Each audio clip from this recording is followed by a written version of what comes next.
Hello friends. तो कैसे हैं आप सब लोग गाइस। सबसे पहले wish you all very very happy new year. आप सबको नए साल की मुबारकबाद।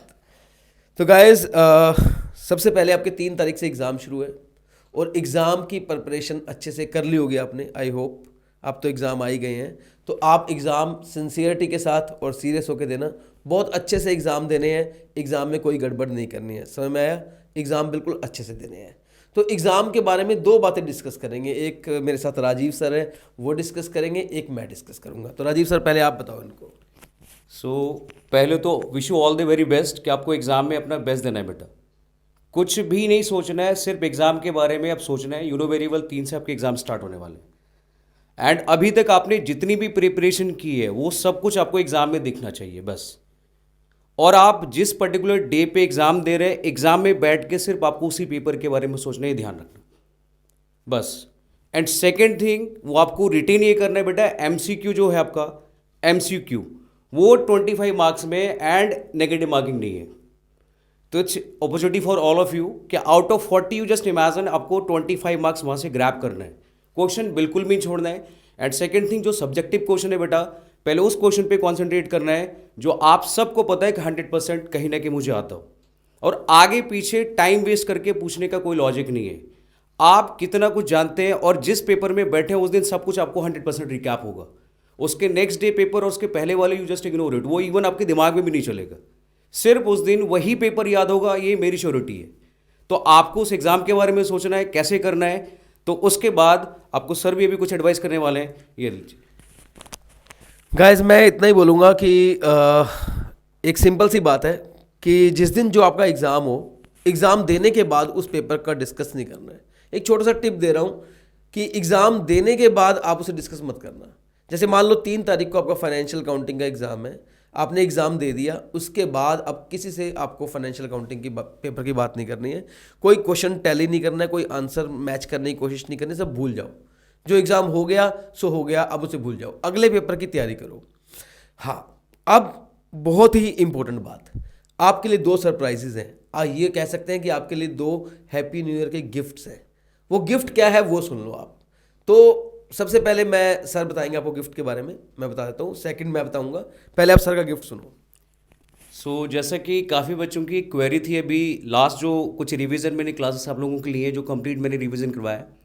तो पहली क्वेरी ये थी कि सर एक दिन में कैसे लॉ को रिवाइज किया जाए, क्योंकि ये नंबर ऑफ स्टूडेंट के क्वेश्चन थे और इवन सर से भी क्वेश्चन कहीं ना कहीं पूछा ही जाता होगा।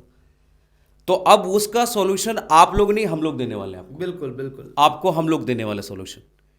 एंड जो चीज़ अभी कंप्लीट रिवीजन था उसको बिल्कुल समराइज करके एक और रिवीजन लेके आने वाले। And this is again new year gift for all of you. तो जो हमने पूरा लॉ पढ़ा है उसको मैं 3 तारीख को अगेन उसका पूरा कंप्लीट रिवीजन लेके आ रहा हूँ, which is of 4 to 5 hours. 4 से 5 घंटे में हम पूरा लॉ रिवाइज करेंगे। तो आप लोगों के लिए छुट्टी। आप लोगों के माइंड में जो टेंशन था बेटा वो एक दिन में कैसे लॉ रिवाइज करना है वो खत्म। तो ऐसे ही आपको सर अब टैक्स के बारे में बताने वाले हैं और जो सब्जेक्ट है उसके रिगार्डिंग के कैसे खत्म करना है, ये लीजिए। सर ये कहना चाह रहे हैं अब कि 3 तारीख को जब आपका फाइनेंशियल अकाउंटिंग का पेपर खत्म हो जाएगा, उस दिन आपको सर के साथ बैठना है। टाइम अप्रोक्सीमेटली रहेगा 5 बजे से, एक अंदाज़ा मान लो, आप बता देंगे टाइम सर अभी। वो शेड्यूल एडवांस में मिल जाएगा। शेड्यूल हम डाल देंगे, लेकिन आप ये मान के चलो 3 तारीख को आपने एग्ज़ाम दिया। 3 तारीख को अब अगला एग्ज़ाम आपका 5 तारीख को है, ठीक है। 4 को तो सेकंड ग्रुप का होगा, तो फर्स्ट ग्रुप के हिसाब से सोचते हैं तो अगला एग्ज़ाम 5 तारीख को है।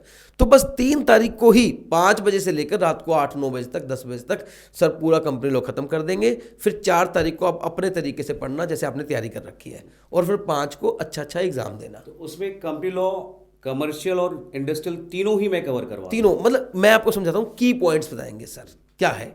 अब मैं सुनो, 5 तारीख को आपका एग्ज़ाम होएगा कंपनी लॉ का, ये लॉ एंड एथिक्स का। फिर 7 तारीख को आपका एग्ज़ाम है टैक्स का। तो 5 तारीख को रात को 5 बजे से अप्रोक्सीमेट मान लो, मैं बता दूंगा टाइमिंग, 5 बजे से लेकर रात को 10 बजे तक, ये अब 4-5 घंटे का पूरा टैक्स का रिवीजन मैं आपको करवाऊंगा।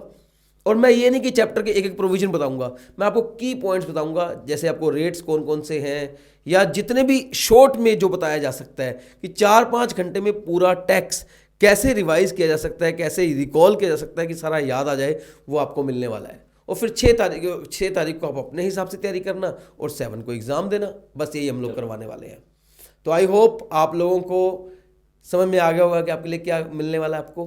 तो गाइज 3 तारीख को एग्ज़ाम, सबसे पहले best of luck for your exam, क्योंकि अब आप एग्ज़ाम दे चुके क्लास के होंगे, बिल्कुल उसके बाद ही हम मिलेंगे। क्लास बिल्कुल स्किप नहीं करना हाँ, है, क्लास किसी भी मिस नहीं हालत करनी है। 3 तारीख को शाम को सर को मिलना है और 5 तारीख को शाम को मुझे मिलना है, और अपने सारे दोस्तों को ये बात जरूर बतानी है, पता ना, शेयर करना है, सबको शेयर करना है, ठीक है। चलिए आज के लिए इतना ही, मिलते हैं next time, bye bye, very best. Wish you all the very best, happy new year, happy new year.